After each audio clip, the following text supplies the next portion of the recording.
है वो एक साथ लाकर के जो यूक्रेन में जो लोगों के ऊपर या सिविल इंफ्रास्ट्रक्चर है उन पर जो हमले हो रहे हैं उनके लिए मिलकर हम काम करें ताकि उनको रोका जा सके। और हम चाहते हैं कि हम आतंकवाद के खिलाफ भी अपनी लड़ाई को बनाए रखें और हम सभी जो आतंकवादी समूह हैं उनको हम नकारते हैं। और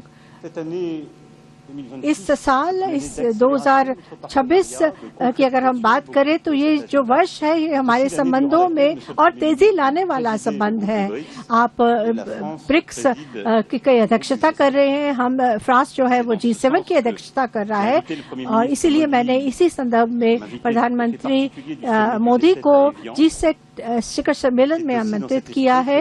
और इसी भावना को ध्यान में रखते हुए हम इस G7 के समिट से पहले हम कुछ बैठकें करना चाहते हैं जो अंतर्राष्ट्रीय मुद्दों पर होगा, और जो हमारे G7 के जो उद्देश्य है, एजेंडा है, वो असमानताओं को कम करने का होगा ताकि हम मिलकर एक द्विपक्षीय बैठकें कर भी इस शिखर सम्मेलन से पहले, तो ताकि हम अपने जो एक ऐसी बैठक भी उसके अंतर्गत करेंगे जिसमें भारत के जो युवा हैं और फ्रांस के युवा हैं, वैज्ञानिक हैं, भारत के वैज्ञानिक हैं और G7 देशों के जो युवा वैज्ञानिक हैं वो मिलकर नवाचार में जो उन्होंने काम किया है उसको परिणाम हमारे सामने रखें।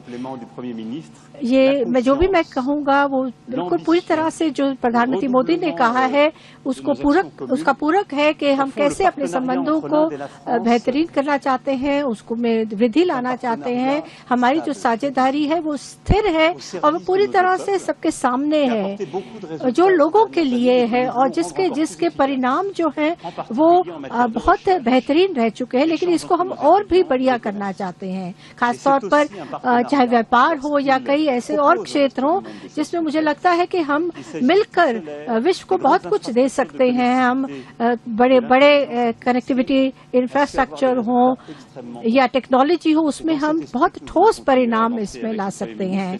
और इन चीजों पर हमने प्रधानमंत्री मोदी जी के साथ बातचीत भी करी है।